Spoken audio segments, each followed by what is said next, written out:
Hola a todos, bienvenidos a este webinar. Bueno, como ya hemos hecho en webinars anteriores, antes que nada recordarles que va a haber dos sesiones de este webinar que van a ser diferentes. Una es este webinar en el cual vamos a hablar de la problemática, lo que está sucediendo realmente con la plataforma, cómo soportarla, qué vulnerabilidades ya existen después del fin de vida de soporte.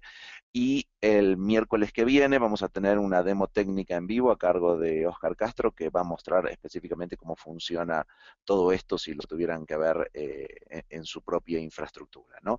Entonces, vamos a comenzar con la sesión de hoy, ¿bien?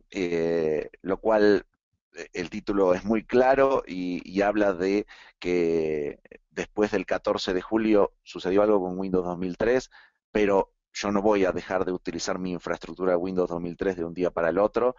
Hay ciertas limitantes y cómo puedo hacer eso, ¿no? Para comenzar, en este webinar les pido, vamos a contestar una breve encuesta para que tengamos todos un, digamos, un panorama, un mismo ambiente y el mismo entendimiento sobre lo que estamos hablando. Les pido que entren, por favor, eh, en, en sus laptops, en sus desktops, en sus dispositivos móviles, a esta dirección que está aquí abajo. Es Poll, Polev.com,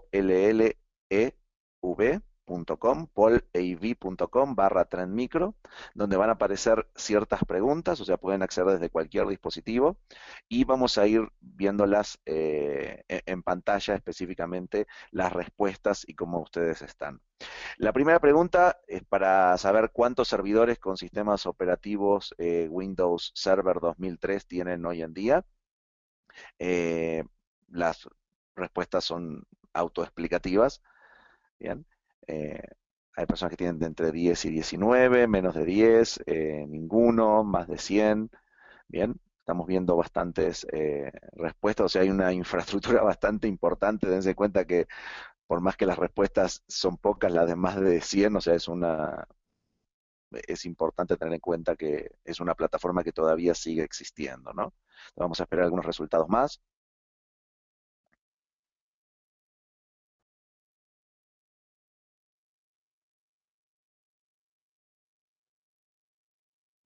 Vamos a dar unos minutos más.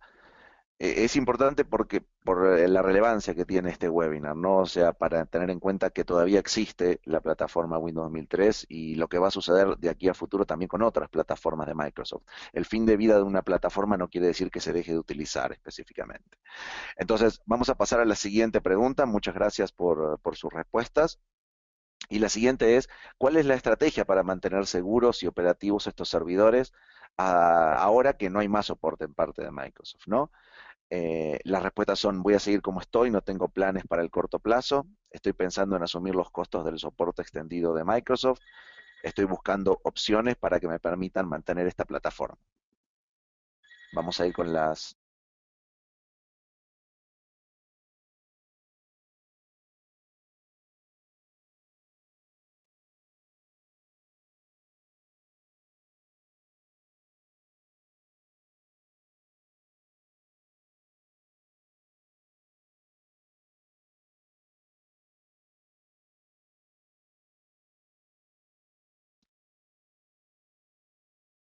Perfecto, muchas gracias. Bueno, vemos que hay distintas opciones, pero algunas tienen que ver mucho con buscar opciones, ¿no? Y con ver cómo puedo seguir utilizando esta plataforma.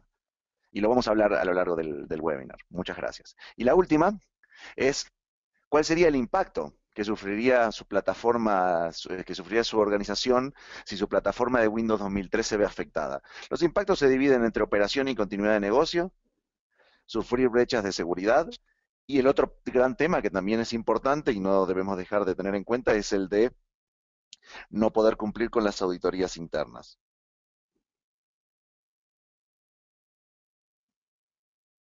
Vemos ahí las respuestas. Muchos tienen que ver con el impacto a la operación y a la continuidad del negocio, pero también hay parte de las auditorías, ¿no? Bueno, muchísimas gracias por contestar esta encuesta y esto nos va a servir mucho para tener un idioma en común y una terminología en común para lo que vamos a hablar el día de hoy. ¿Qué sucedió el 14 de julio realmente? Bien, qué es lo que pasó. O sea, porque uno dice que dejó de funcionar el sistema operativo, no enciende más, o sea, no voy a poder utilizarlo más. Y no, lo que sucedió es lo siguiente, o sea, se terminó el fin de vida de soporte. Eso no quiere decir que el sistema operativo funciona, simplemente que el fabricante dejó de soportarlo porque ya llegó a su ciclo. Y un ciclo que relativamente es alto, y por eso me gusta poner este slide, ya lleva más de 12 años en el mercado un sistema operativo como este, y realmente eso quiere decir que es un sistema operativo que es muy utilizado, ¿no? Porque si todavía tenemos esta problemática y un sistema operativo que salió hace 12 años, es importante tener en cuenta. Pero la primera pregunta que nos puede venir a la mente es ¿por qué alguien continuaría utilizando una plataforma como Windows 2003 después de 12 años de que salió al mercado, ¿no? Y esto básicamente tiene que ver con una parte importante. El problema no es el sistema operativo, sino las aplicaciones que corren sobre él, las aplicaciones críticas del negocio. Y esto es lo que lleva a mantener un sistema operativo durante mucho tiempo. De mis charlas con varios clientes, yo he recopilado las siguientes razones. Lo primero es la estabilidad del sistema operativo. Es un sistema operativo muy estable, Windows 2003, y lo ha demostrado a lo largo del tiempo, ¿no? Lo que implica tener una estabilidad de la aplicación. El otro gran problema que hay, por qué se sigue utilizando, es por la pérdida de continuidad del negocio al migrar las aplicaciones. Migrar una aplicación no es fácil desde un sistema operativo a otro, hay que probarla, muchas veces hay que desarrollarla diferente, lleva un costo específico y lleva un tiempo. Y todo eso hay que ponerlo dentro de un plan de acción y muchas veces si la aplicación está funcionando, no hay digamos, una acción que nos lleve o una necesidad que nos lleve a hacer un cambio. Entonces, estas son las razones por las que se sigue utilizando, incluso por las que se seguirá utilizando Windows 2003. No hay algo que vaya a decir esto va a dejar de suceder, ¿no? Esto lo hemos visto también con Windows XP a otra escala, ya que es completamente diferente, porque Windows XP es un sistema operativo de desktop, pero Windows 2003 es un sistema operativo de server donde hay aplicaciones críticas de negocio. Aunque lo que sucede con Windows 2003, principalmente en muchas organizaciones, sobre todo entidades financieras, es el tema de los cajeros. Y ahí corren aplicaciones críticas de negocio porque los cajeros electrónicos, los ATMs, corren bajo esta plataforma, ¿no? Entonces, a nivel de la operación, migrar un sistema operativo server como Windows 2003 no es fácil. Pero realmente, ¿qué significa el fin de soporte para un sistema operativo? ¿Qué es lo que significa para nosotros?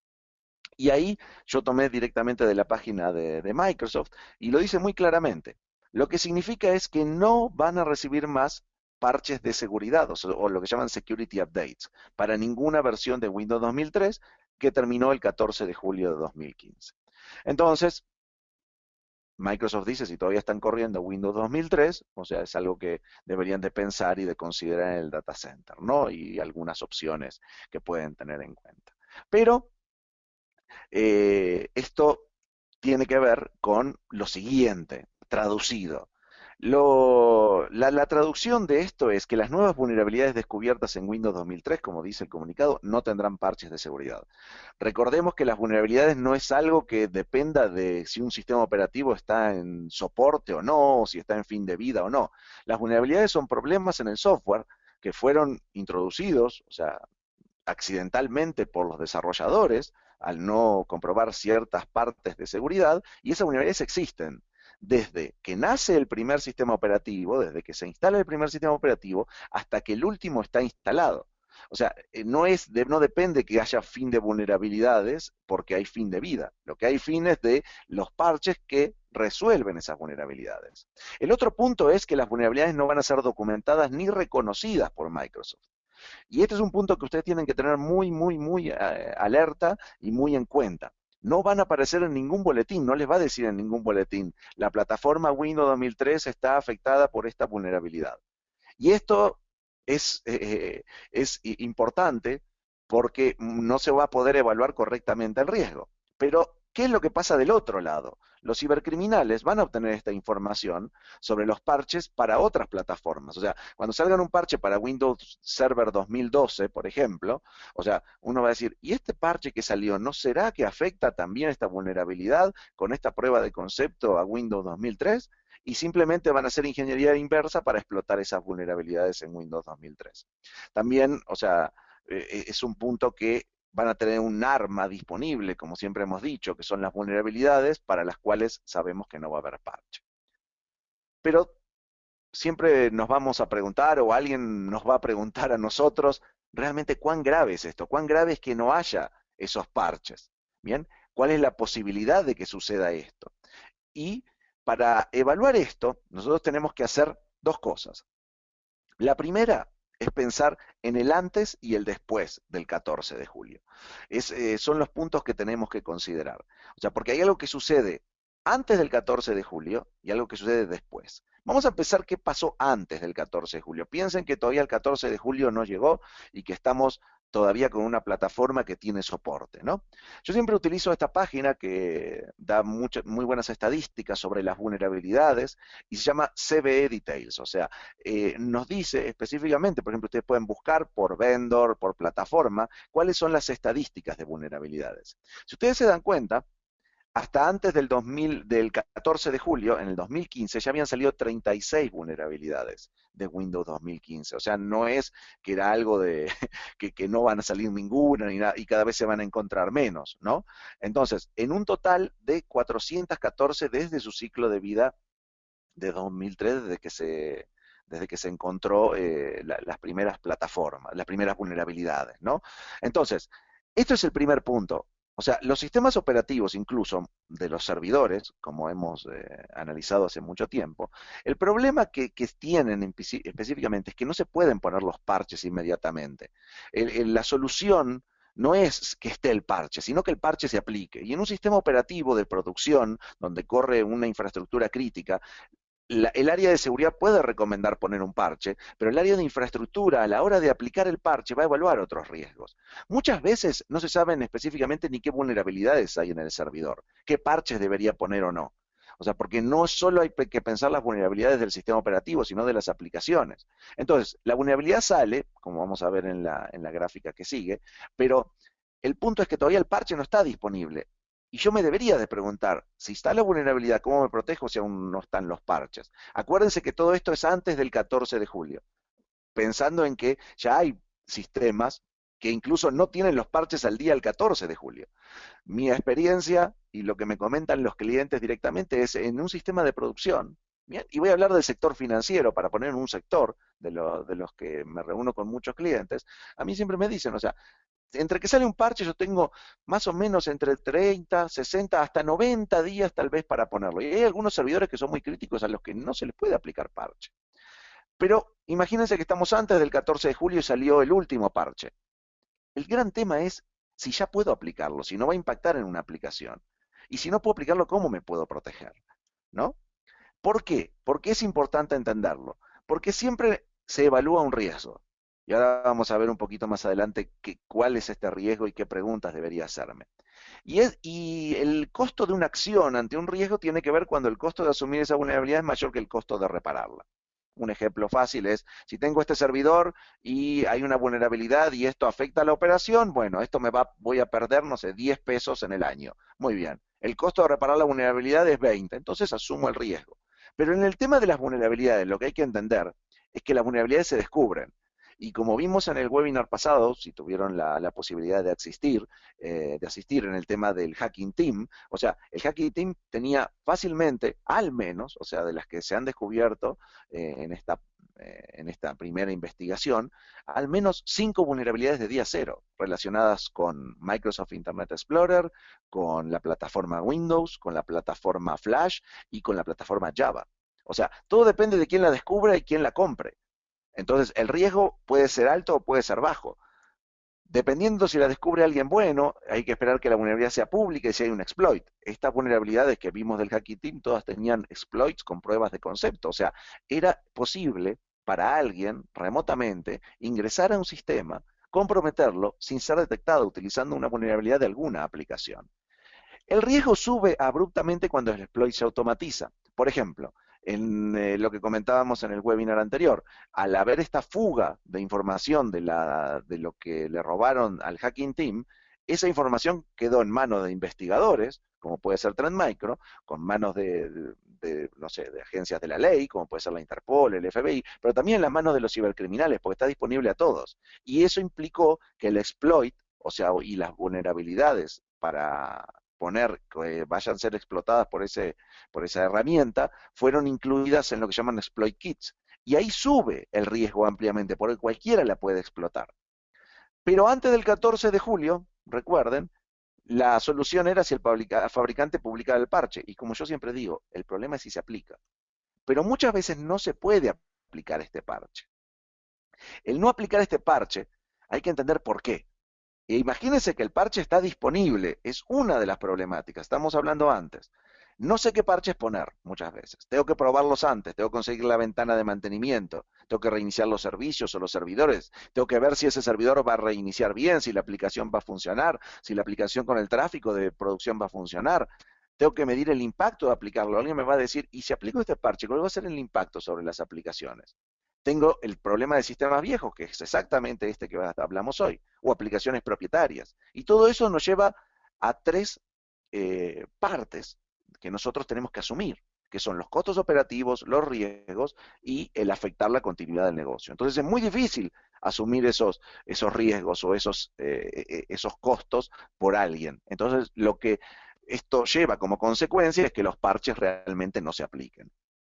Ahora, ¿qué es lo que hace Trend? Antes del 14 de julio y después también, es hacer reglas que no son parches, lo vamos a ver más en detalle, son reglas que nosotros llamamos parches virtuales, que blindan el sistema, no lo afectan. Por eso como nosotros no tocamos el sistema y no dependemos del fabricante, esto no es patch management, o sea, porque el patch management tiene el mismo problema, no importa que yo tenga una estrategia de patch management, si yo tengo el parche y no lo puedo aplicar, es lo mismo, no sirve de absolutamente nada. Esto me permite tener aplicaciones blindadas, disminuir los riesgos, comprar tiempo y además tener la continuidad de la operación para cada uno de los servidores. O sea, esto lo que nosotros hacemos es escanear el servidor y le diríamos todas las vulnerabilidades que le faltan antes del 14 de julio. Y todas las vulnerabilidades que tienen y todos los parches virtuales que se le podían aplicar. Si esto fuera el tiempo de solución, antes del 14 de julio, vuelvo a repetirlo, porque ahora ya no hay tiempo de solución del fabricante, así sería como Trend Micro disminuiría el tiempo de solución y disminuiría el riesgo. Y en el mejor de los casos, pudiéndose ir hasta este extremo, aumentando ampliamente lo que es la disponibilidad de sus sistemas. Pero tenemos este problema. Ahora ya no tenemos el tiempo de solución del fabricante. Eternamente van a estar las vulnerabilidades, los cibercriminales las van a saber y yo no voy a tener una solución. Entonces, viene la segunda parte. ¿Qué sucede después del 14 de julio? Y ahí nos van a decir, bueno, realmente salieron 35 vulnerabilidades en el 2015, bueno, ¿cuál es la probabilidad? ¿Cuántas más vulnerabilidades se pueden descubrir? ¿Cuánto tiempo va a llevar, no? Descubrir esas vulnerabilidades. ¿Cuán críticas pueden ser? Porque puede ser una vulnerabilidad y no puede ser crítica, ese es otro punto. Un ataque a estas vulnerabilidades, ¿me van a afectar la operación y la continuidad de mi negocio? O sea, ¿está la vulnerabilidad? ¿Será crítica? ¿No será crítica? Bien. Y la otra es, si tengo que pasar una auditoría y yo todavía tengo que mantener Windows 2003 porque no puedo, y la auditoría me dice que tengo que tener los parches al día, pero el sistema, la auditoría no me dice que tienen que tener los parches al día porque sí, es para proteger las vulnerabilidades. En realidad lo que yo debería demostrar es que no tengo un sistema operativo vulnerable. Entonces, ¿podría pasar una auditoría con un sistema operativo con vulnerabilidades y sin parches? O sea, son varias partes que tengo que evaluar, o sea, en varios tipos de riesgos. Pero vean lo que sucedió. No sé si todos sabían, el 20 de julio, o sea, este lunes, Microsoft sacó un parche fuera de su ciclo normal de parches. Ustedes saben que los parches de Microsoft se sacan los segundos meses, los segundos martes de cada mes y se publican específicamente, es un parche, es un ciclo normal de parches, donde ellos acumulan todos los parches y se parchan los sistemas operativos. Entonces, uno siempre está preparado para ese día, para ese martes de ese mes, ya sabe que tiene que poner los parches, tiene que, si puede ponerlos, si tiene la suerte, bien, y tiene que hacer todo un procedimiento. Pero siempre están estos eventos y estos eventos son críticos. ¿Por qué sucedió este evento crítico? Bueno, tiene que ver con el Hacking Team. Esta es una de las vulnerabilidades que el Hacking Team tenía, que ya la tenía en su poder, que la estaba explotando específicamente, pero ni Microsoft sabía que la vulnerabilidad existía, ni nadie en el mercado sabía que la vulnerabilidad existía. Entonces, al fugarse esta información del Hacking Team, se empezó a trabajar y se publica un parche fuera de banda. ¿Por qué fuera de banda o fuera de ciclo? Porque el parche es crítico, crítico. Si esto no se puede esperar al próximo mes, porque esto ya está público, ya los cibercriminales tienen el conocimiento de esta vulnerabilidad. Pero además, cuando una vulnerabilidad es crítica, básicamente tienen que pensar dos cosas. Cuando afectan muchas plataformas, o sea, cualquier plataforma como puede ser ejecutada remotamente para acceder principalmente al sistema y permitir ejecución de código remoto. Perdón, voy a ir hacia atrás. Cuando ustedes van al boletín de Microsoft y ven las plataformas afectadas, bien, les invito a que entren específicamente a este boletín y vean, no va a aparecer Windows 2003. ¿Por qué? Como les explicaba anteriormente, al estar en fuera del soporte, ya Microsoft no reconoce la vulnerabilidad. Entonces pueden ver este tipo de artículos. Esta de CSO, por ejemplo, que dice, Microsoft ha puesto a disposición parches para todas las versiones soportadas del sistema operativo Windows. Eso es muy importante. ¿Y por qué? Porque el problema es crítico. Hay múltiples maneras en que un atacante puede explotar esta vulnerabilidad, convenciendo al usuario para abrir un documento, como hemos visto en varios webinars anteriores, lo que tiene que ver con el correo electrónico también. O sea, puede venir un documento adjunto al correo electrónico y simplemente al abrir el documento se puede ejecutar esta vulnerabilidad, porque es una vulnerabilidad que tiene que ver con las fuentes, o sea, con la forma en que el sistema operativo interpreta las fuentes. Entonces, eso puede ejecutar el código remoto. Incluso hasta Windows 10, que todavía no ha sido liberado, fue afectado por esta vulnerabilidad, en la cual ya tiene parche, cuando salga la versión final ya va a estar parchado. Pero Windows 2003 y Windows XP no van a tener parche para esta vulnerabilidad. ¿Por qué? Porque están fuera del ciclo de soporte. Sin embargo, ¿qué es un parche virtual? Ustedes pueden entrar a la parte de Trend Micro, pues trendmicro.com/vulnerabilities, y ahí van a encontrar todas las informaciones sobre las vulnerabilidades. ¿Y qué es lo que nosotros hacemos? Nosotros no emitimos un parche para esta vulnerabilidad, emitimos lo que llama un parche virtual, un set de reglas que lo que hace es blindar la aplicación. Ahora vamos a ver un poco qué significa el blindar la aplicación para eso y cómo funcionaría. Incluso lo van a ver mucho más técnico en la sesión demo que vamos a tener el miércoles que viene. Pero nosotros sacamos el mismo día, el 20 de julio, ¿bien? En la misma protección para poder prevenir contra este ciclo. O sea que nuestros clientes que ya tienen la protección virtual de parches virtuales, ya están protegidos de esto, ya tengan XP, tengan Windows 2003, sin aplicar un parche. Ese es el gran punto. ¿Bien? Entonces, ¿qué opciones tengo yo? O sea, como organización, si todavía uso Windows 2003, ¿qué opciones tengo yo? Bien, que me tengo que plantear las opciones. O sea, ya tengo un fin de vida de un sistema operativo. Fue el 14 de julio. Entonces, evalué todos los riesgos, pero incluso ya hay una vulnerabilidad crítica en el mercado. No tuve ni que esperar mucho más. O sea, ya salió la vulnerabilidad, demoró 6 días nada más. Bien, en tener una vulnerabilidad crítica que no había sido reportada y que nadie sabía. Bien, entonces, una de las opciones que tengo, y la vamos a ver más adelante, es el soporte extendido. El punto del soporte extendido, y esto es un artículo de internet, es que depende de cómo es su infraestructura y su acuerdo de licencia de contratos con Microsoft, les va a dar un soporte por año, por servidor, en el costo que los clientes dicen que algunos les han dicho que tiene $3.000 de costo, otros $600, todo depende. Pero ¿qué es lo que se incluye? Bien, en el soporte extendido. Simplemente les dan un parche para las vulnerabilidades que todavía no han salido. Pero el problema es que, como decimos, sigue siendo un problema que tienen un parche. O sea, tal vez no lo pueden ni aplicar, porque cuando lo apliquen, la aplicación tal vez no vaya a funcionar. Entonces tienen que entrar en el mismo problema de los parches. Entonces, para resumir, en esta parte de las opciones, ¿no? ¿Qué opciones tienen ustedes? La primera opción, y yo siempre digo, siempre hay una opción que es no hacer nada. ¿Bien? ¿Por qué? Como les decía antes, es para ver digamos, el esquema, para ver el costo que me va a llevar, para evaluar varias partes que tienen que ver con esta vulnerabilidad. Entonces, yo puedo asumir los riesgos de la pérdida de continuidad operativa, y eso significa no hacer nada. Puedo estar asumiendo un riesgo, me van a atacar, lo sé, pero yo lo decidí, y eso es importante. Y los daños relacionados al ataque, a la pérdida de continuidad operativa, también los asumo. Eso es una opción. La segunda opción es comprar el soporte extendido de Microsoft. Como les decía, este es el costo, tienen que verlo con el licenciamiento de Microsoft que tengan, pero además el problema es que solo van a tener un parche, es lo único que van a obtener. O sea, tienen que ver después, preguntarse si pueden aplicar esos parches y si serán compatibles con sus aplicaciones. O sea, eso no les garantiza que les va a solucionar el problema de la vulnerabilidad. Porque si no pueden aplicar el parche, por A, por B o por C, no, es lo mismo que no tuvieran nada. Entonces es importante que evalúen esas opciones. Y el otro es usar controles de seguridad complementarios. ¿A qué nos referimos? En este caso hay tres controles de seguridad complementarios. Uno son los parches virtuales, en los cuales, como yo no toco el sistema, el parche es compatible con cualquier aplicación y no va a impactar en el sistema operativo, ni siquiera en la continuidad, ni siquiera tienen que reiniciar. Esto va a blindar el sistema. Esta es una de las partes importantes. Como vieron, eso es lo que saca Trend y lo que elabora Trend con su propio know-how.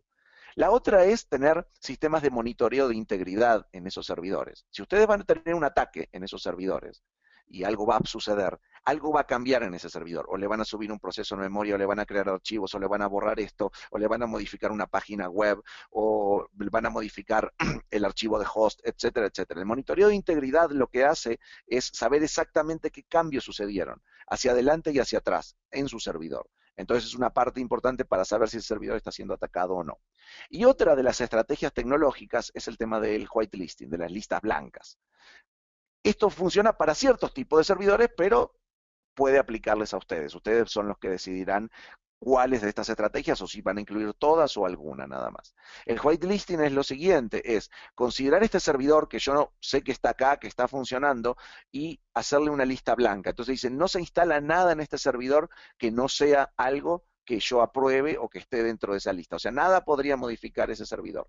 Y para eso también hay una tecnología que los puede ayudar en la parte del control de seguridad complementario.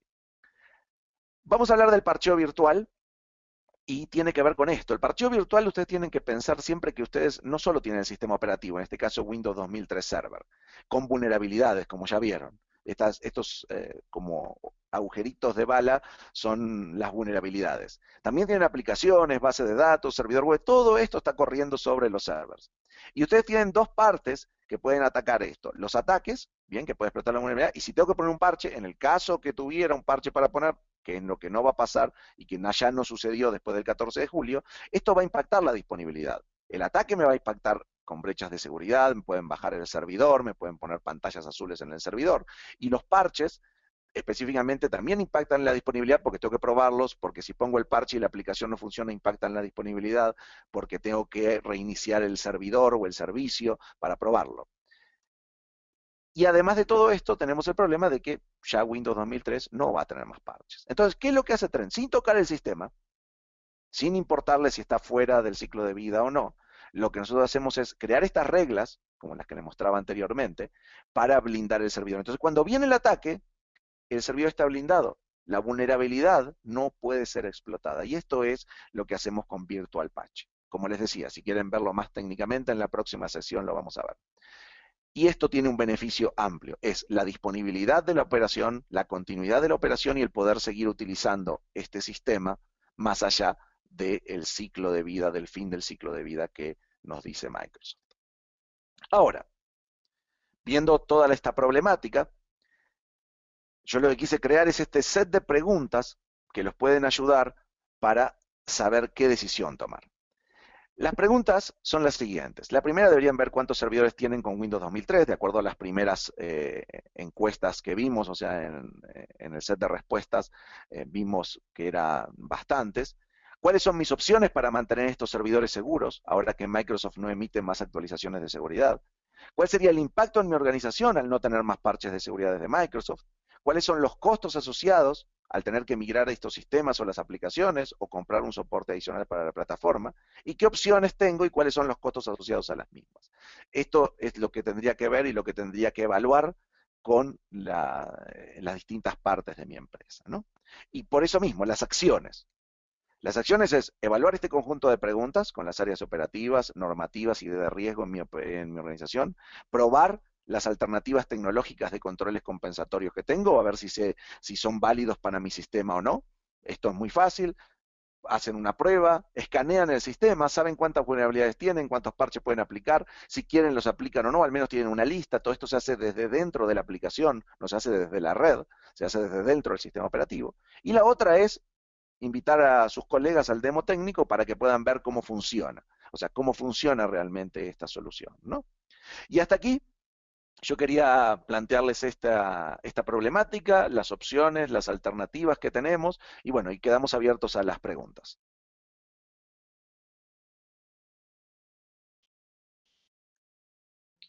Bueno, Juanpa, estamos esperando que la gente haga preguntas. Todavía no llegó ninguna, así que parece que quedó todo claro. Pero Muy bueno, bien, vamos a dar un tiempo a que para que la gente escriba. perfecto. Y como les decíamos, o sea, si el concepto quedó claro, que es lo importante, el próximo paso es una de dos. Si la urgencia es mucha, soliciten en la encuesta de salida que tiene este webinar, por favor que alguien los contacte urgentemente, en el cual los vamos a contactar y vamos a mostrarles cómo funciona la solución y cómo protegerse, de una manera muy sencilla realmente. Y la otra es, en el próximo miércoles van a poder ver funcionando esto en todo su esplendor con la demo que va a hacer Oscar Castro. Bueno, Juanpa, llegaron un Bueno, si no hay montón. preguntas, Sí, muchísimas sí. gracias. No, no, ahí está. Ah, bueno, Sí, llegaron un montón de golpe. Así que vamos a arrancar. bueno, perfecto. La primera de Carlos pregunta, ¿para una certificación de PCI 3.1 es válido el uso de Virtual Patching? Sí, muy buena pregunta. Sí es válido el uso de Virtual Patching. Nosotros tenemos todo un documento, o sea, si lo necesitas, te lo podemos pasar, que lo hemos hecho con algunas consultoras, en las cuales es válido un Virtual Patching como un control compensatorio. Ustedes recuerden que uno de los puntos de PCI les exige que tengan cubiertos sus servidores de vulnerabilidades y si hay parches disponibles, o sea, no deberían pasar más de 30 días que tuvieran esos parches. Sí es válido, sí hemos pasado varias auditorías de PCI con este control y además tenemos los documentos que los pueden ayudar para que ustedes se los pasen a su auditor de PCI. Bueno, la segunda de David. ¿Este tipo de protección cumple con las normas de las regulaciones de RSIM? Muy buena pregunta. RSIM es una norma mexicana específicamente desarrollada por eh, la parte para el sector financiero específicamente y es como, digamos, un PCI recortado. O sea, eso es para que todos puedan entender lo que significa RSIM. Entonces, sí las cumple, o sea, hay varios entidades financieras que han pasado esto con nosotros específicamente y las han utilizado. O sea, para la parte de Virtual Patching o incluso para la parte de FIM, que es la de monitoreo de integridad y otros módulos que también hace Deep Security. Bueno, Armando pregunta, en caso de no tener un sistema de licenciamiento con Microsoft actualmente para mis servidores, ¿es más barato aplicar esta solución de Trend Micro? Sí es más barato. Nosotros hemos hecho las cuentas, o sea, hemos hecho las operaciones pensando en el costo, en el mínimo, incluso no pensando en el máximo, sino en el mínimo. Es más barato que el mínimo que hemos visto reportado del costo de servidor de soporte. Ah, bueno, está bien, por acá tenemos muchas preguntas de Carlos, de Héctor en cuanto al costo. ¿Cuál sería el costo de realizar un Virtual Patching? Bueno, para los costos les recomiendo por favor que en la encuesta de salida pongan contactarse con un especialista que los va a contactar por el tema del costo. Después, Jonathan, antes de poner un parche, ¿la herramienta hace un monitoreo? Sí, muy buena pregunta también. Sí lo hacemos, es automático, o sea, ustedes simplemente hay un lugar en la consola que ponen escaneo de recomendaciones. El propio sistema, o sea, desde el propio agente lo hace, se escanea el servidor desde adentro y dice qué componentes están instalados en el servidor y nos dice cuáles son vulnerables y cuáles son específicamente a los cuales aplicaría un parche. Entonces, ustedes no tienen que andar fijándose, uy, si tengo esto, debería poner tal regla, si salió tal regla, la puedo aplicar. Y ustedes pueden correr el escaneo de recomendaciones cuantas veces quieran. Entonces, ustedes pueden saber exactamente qué reglas asignar y qué reglas desasignar. Entonces, esto es muy importante porque esto diferencia muchísimo de cualquier otro sistema que funciona a nivel de red. En la red, el sistema de red no puede escanear el servidor desde adentro y saber qué componentes están instalados para saber cuáles son vulnerables. Entonces nosotros lo podemos hacer y podemos brindar una protección contextual para ese servidor con las reglas que aplican solo para ese servidor. Buenísimo. Fernando pregunta, ¿han implementado este tipo de solución en servidores Linux? Sí, también, o sea, bueno, no es el tópico de esta charla, pero una de las partes importantes es que esta solución no solo aplica para servidores Windows, sino que aplica para servidores Linux, para servidores Solaris, Linux de muchas distribuciones, porque el gran tema es proteger los kernels de esas distribuciones. Hoy en día protegemos más de 500 kernels y seguimos aumentando la cantidad. Y no solo los servidores que están físicos, sino los servidores que están virtuales también se pueden proteger con esto y los servidores que están en la nube, por ejemplo, en la nube de Azure, en la nube de AWS. Entonces ustedes con una sola plataforma podrían brindarle seguridad a todas estas, digamos, a todas estas partes del sistema operativo diferentes que tienen, independientemente si son físicos, virtuales o en la nube. Es una parte importante y la pregunta está muy buena por evaluar la sección en la que decíamos antes del 14 de julio. Nuestras experiencias en el mercado con los servidores es que a la mayor parte de los servidores no les puedo poner parches cuando están en producción o demoro mucho tiempo, ¿no? Bueno, si querés vamos con las últimas tres. Ricardo pregunta, ¿hay algún overhead al rendimiento del servidor? Bueno, también es una muy buena pregunta.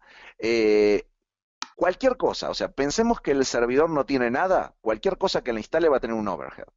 Bien, entonces esto es importante. Ahora, la otra parte. Si ustedes tienen un antivirus en el servidor, nada más un antivirus, saquen cualquier otra solución, bien, de seguridad que tengan. Sacando ese antivirus con agente y utilizando esta solución van a tener mucho menos overhead, que además esta solución, si quisieran, les podría proteger también la parte de antivirus. Entonces, la respuesta sería, evaluando todo esto, tendría menos overhead que el que hoy en día tienen con su cliente actual de antivirus. Buenísimo. David pregunta, en un eventual contrato anual de Virtual Patching, si en el transcurso de ese año realizo upgrade hacia 2008 Server, por ejemplo, ¿mantengo la misma protección y blindaje? Sí, mantienes la misma protección e incluso te va, o sea, lo bueno de esto es que es completamente flexible. Tú no licencias por sistema operativo, licencias por la cantidad de servidores que quieres proteger. Entonces, si tú tienes un servidor y lo migras a Windows 2008, inmediatamente te va a brindar la protección para ese sistema Windows 2008, incluso si no pudiste poner los parches. Eso es lo bueno. O sea, te protege también a la parte de tu migración. Y si mañana ese Windows 2008 ya no lo tienes en sitio y lo vas a poner en la nube de Azure, por ejemplo, o en la nube de AWS, o en la nube de Google, o en cualquier nube de infraestructura como servicio, la misma protección te sirve para la nube también. Entonces esto los va acompañando en las distintas etapas que tengan, ya sea físico, virtual o en la nube. Bueno, y hay muchas más preguntas, así que después las vamos a estar contestando. Acá la última. Carlos pregunta, ¿generaría algún inconveniente con Virtual Patching si me quiero certificar en PCI?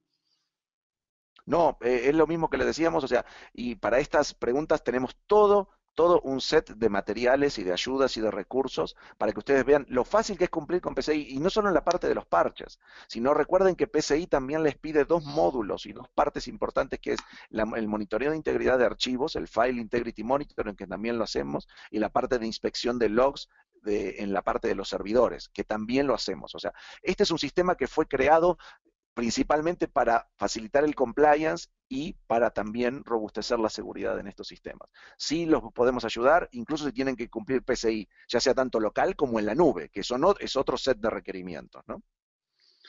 Está bien, buenísimo, Juanpa. Bueno, hay muchas más preguntas, pero la idea es ir contestándolas después personalmente. Así que muchísimas gracias, estuvo muy bueno y les agradecemos a todos por habernos acompañado. Y como decía Juanpa, los invitamos el próximo miércoles para que vean esta sesión demo, para que vean cómo en Tren eh, solucionamos este tipo de problemas. Así que bueno, los esperamos y muchas gracias a todos y muchas gracias, Juanpa.